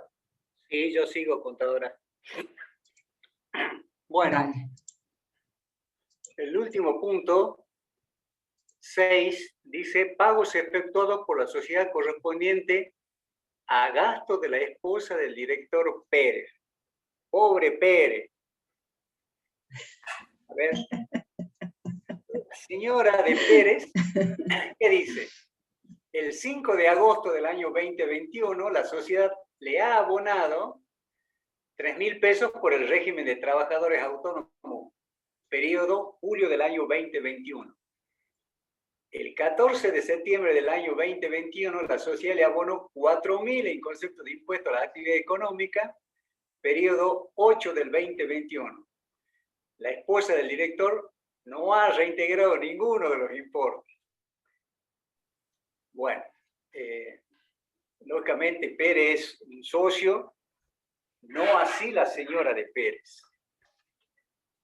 Recuerden que habíamos analizado la situación de Pérez también, y Pérez ya había agotado su cuota de dividendo o potencial dividendo. Entonces lo que tenemos que analizar ahora es si realmente estos retiros que hizo la señora, ¿cuál va a ser su tratamiento? Ahí en la planillita que ya tuvimos como punto 6, retiros 3.000 y 4.000, que es lo que habíamos leído en el planteo. Lógicamente, con lo que acabo de mencionar, no tienen la característica de potenciales dividendos, ni van a ser dividendos normales, ni van a ser dividendos fictos. Entonces tienen el tratamiento de disposición de fondos a favor de terceros. Serían los 3.000 y los 4.000. Con el mismo tratamiento que hicimos para los casos anteriores, en el caso de la tasa anual vigente del 45%, llevándola a diaria y siempre teniendo mucho cuidado. Desde la fecha que salió la plata de la sociedad hasta, en este caso, cierre de ejercicio. Si después esto sigue en el año siguiente, ya tendrá otro tratamiento de los intereses. 5 del 8 del 2021 al 31 de diciembre me da una tasa del 18,25 que me da un interés por la disposición de fondos a favor de terceros de 547,40. Vuelvo a recalcar, y creo que sí lo dijo la contadora, cuando hablábamos de personas humanas y sucesiones sin divisa, era el artículo que hablamos de los intereses presuntos. Cuando estamos en cabeza de una sociedad, vamos a hablar de disposición de fondos y bienes a favor de terceros. Entonces, en el caso de la salida de plata del 5 del 8 del 2021, 547,40 es la disposición de fondos, el interés de la disposición de fondos. Y en el caso de los 4.000 pesos, para completar los 7.000 que había retirado, me da un importe de 532,60 desde el 14 de septiembre hasta el 31 de diciembre, la tasa es 13,32, 532,60. Esa sumatoria me da 1080 como interés de disposición de fondo a favor de terceros de este ítem. Entonces, ¿qué nos quedaría chequear? Es al final lo que está haciendo la contadora para ver cuáles van a ser los ajustes que va a tener este balance al 31 de diciembre del 2021 de Second S.A. One Second S.A. El total de esa sumatoria es 46,240.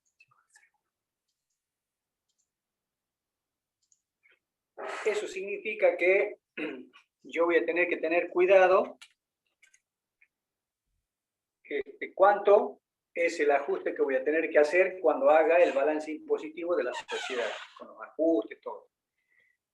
46, entonces 240 es el total de estos ajustes del rubro crédito en función, en algunos casos, del artículo 76. Vamos a los ajustes que están a la izquierda. El resultado contable al 2021 era de 1 millón de pesos. Los ajustes impositivos, excepto en el rubro crédito, creo que eso estaba como dato, eran 100.000 pesos.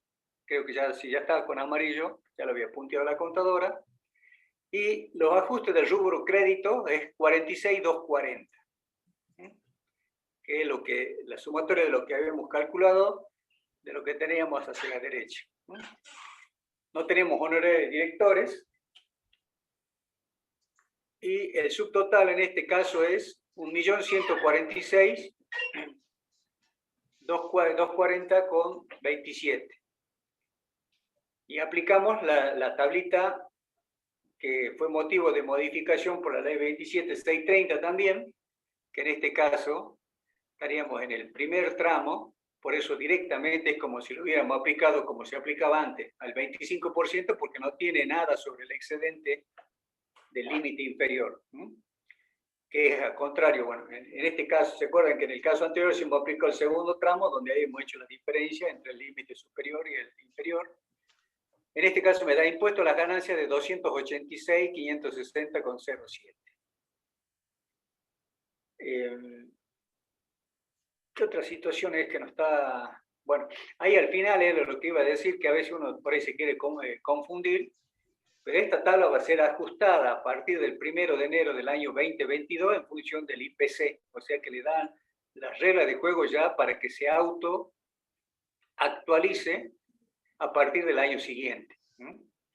Esa es una situación que personalmente yo por ahí a veces no la entiendo, porque acá sí pusimos, o sí puso el legislador, la actualización automática de esta tabla, pero no ponen varias situaciones dentro de la ley, y con la confusa del artículo 93 de la 27.430, que modificó el artículo 93, que algunos están sujetos a la actualización y otros no.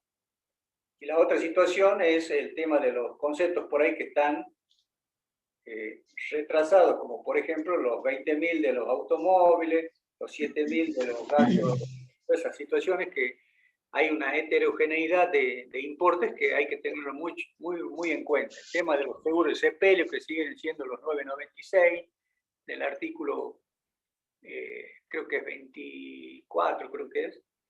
Así que todas esas situaciones a veces nos generan de confusión más que nada. No sé, contadora, si vos tenés que agregar algo más, no sé si me estoy olvidando de algo. No, únicamente, no, está perfecto. Únicamente hacer como un repaso de lo que es este TP. O sea, primero se analizaron el rubro créditos y ver hasta qué punto se habían considerado o no esos intereses presuntos, recuerden. Y el único que se salvó, digamos, fue en los préstamos al personal, porque nos basamos en esos fallos, en esos casos. Después, tener bien en cuenta, como bien lo explicó el contador Aramayo, siempre el artículo 50 primero. O sea, ¿cuál tratamiento vamos a hacer primero? El del artículo 50, ver si hay o no dividendos. Si se llegaron a distribuir, no hay ningún problema. sino tenemos que entrar en lo que serían los dividendos presuntos. En principio, si uno hace una comparación entre los 2,70 y los 2,75 que tendrían que haber retirado, no hay problema y tenemos que ver el excedente, esos 5.000, qué pasa con lo que no llegó a retirar. Y al revés, con el accionista González, qué pasó con los 25, que ahí sí son, perdón, un excedente, ¿sí? Y ver qué pasó, ahí ya entra a jugar una vez que me sobrepaso en los dividendos vistos.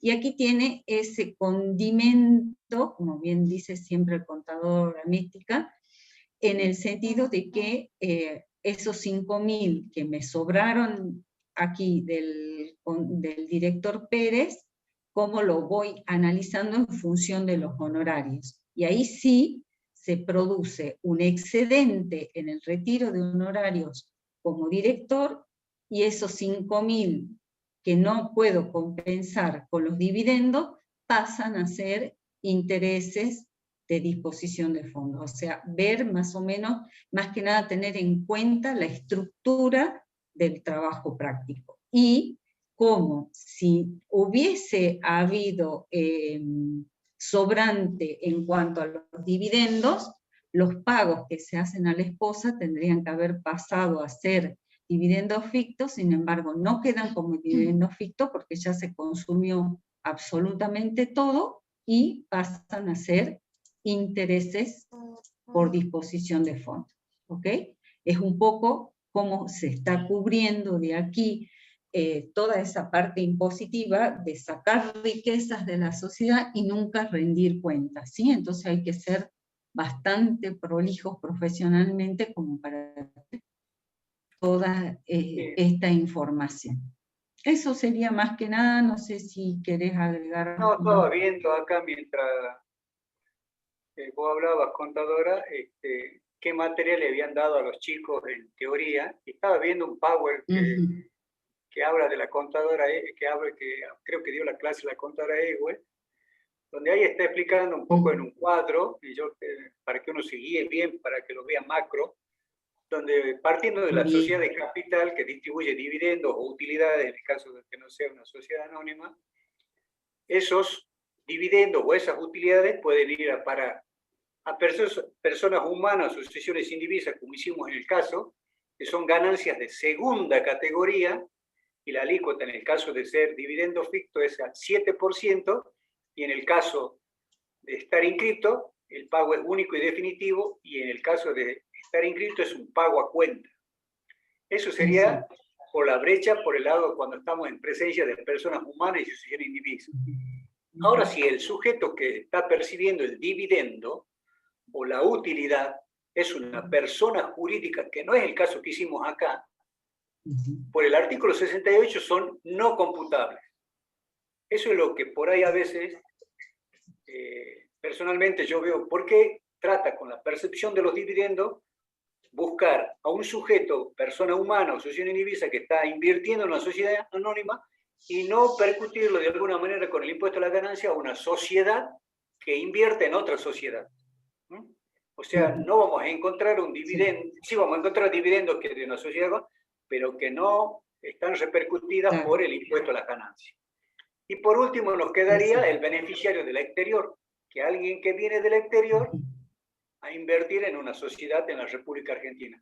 Eso sí, no hay duda que es una retención del 7% con el carácter de pago único y definitivo. Esa sería la situación, y las particulares que hemos señalado nosotros con la contadora de cómo entra el artículo 50 ahora y admite prueba en contrario en ese sentido. Hay, vuelven a repetir los tres elementos que yo dije en Antolín, lo dije ahí, la contadora lo expresa muy bien, la contadora Ewes en su PowerPoint, y da un proceso, ella señala ahí todas las situaciones de cómo serían, de que si dado un hecho conocido, cómo llega un dividendo ficto.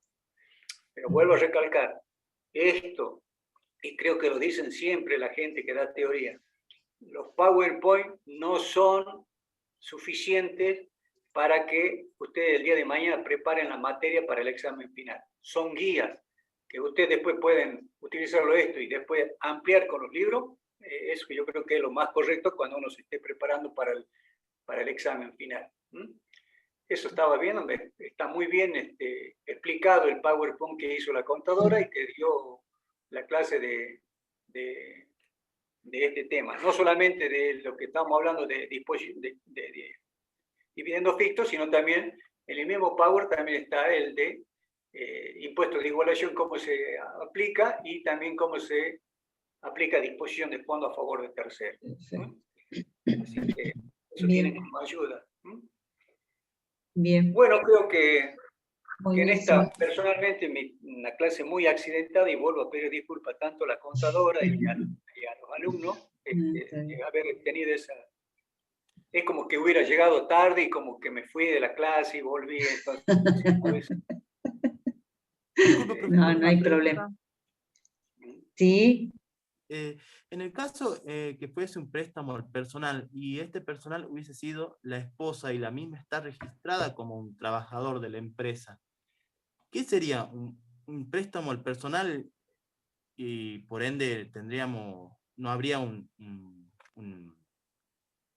préstamo a tercero, digamos, una disposición a tercero, o lo consideramos como un retiro de parte del socio. ¿Sí?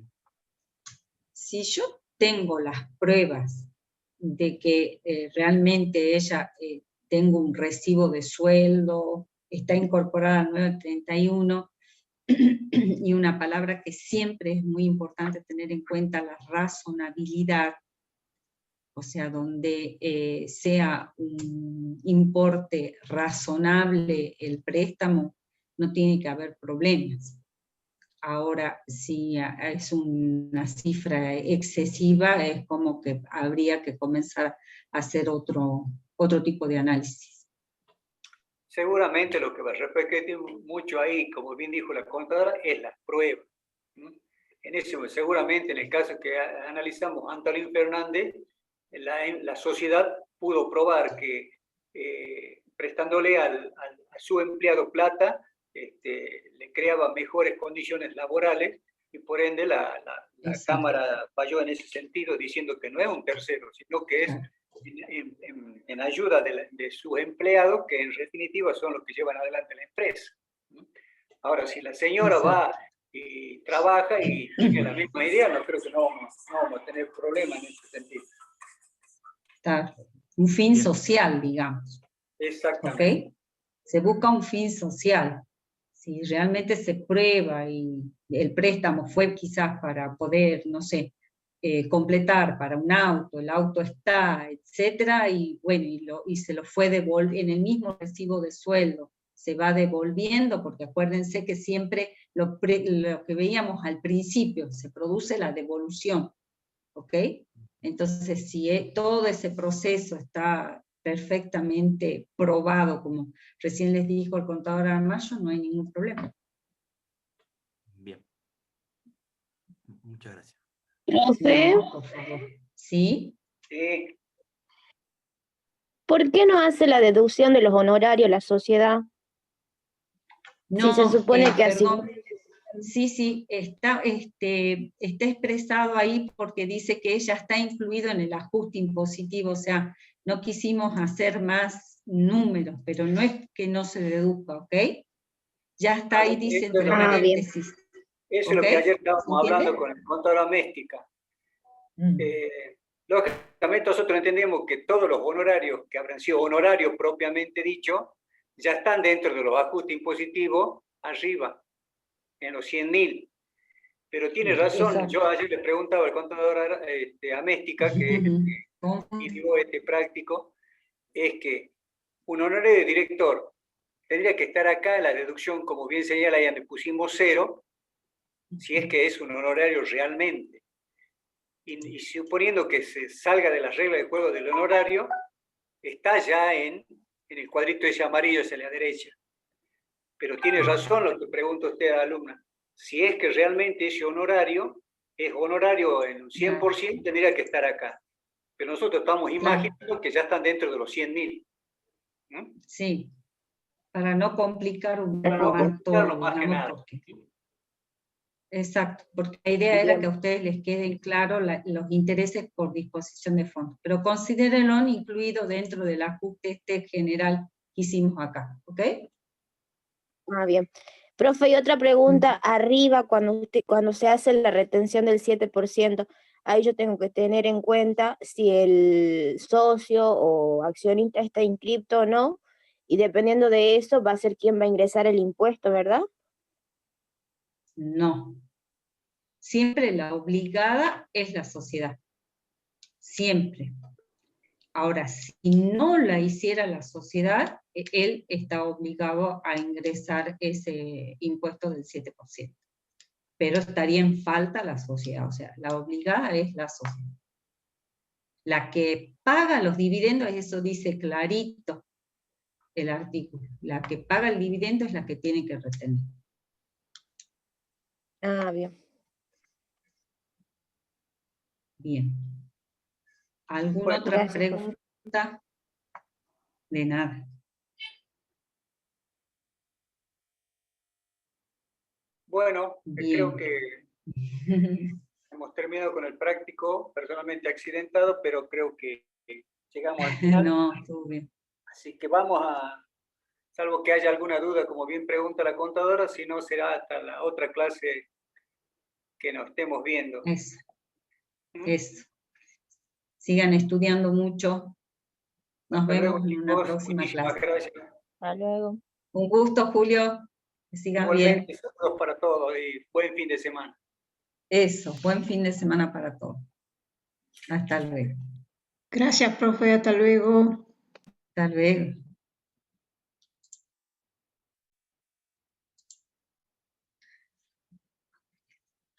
A la grabación. Acá. Desea detener la grabación.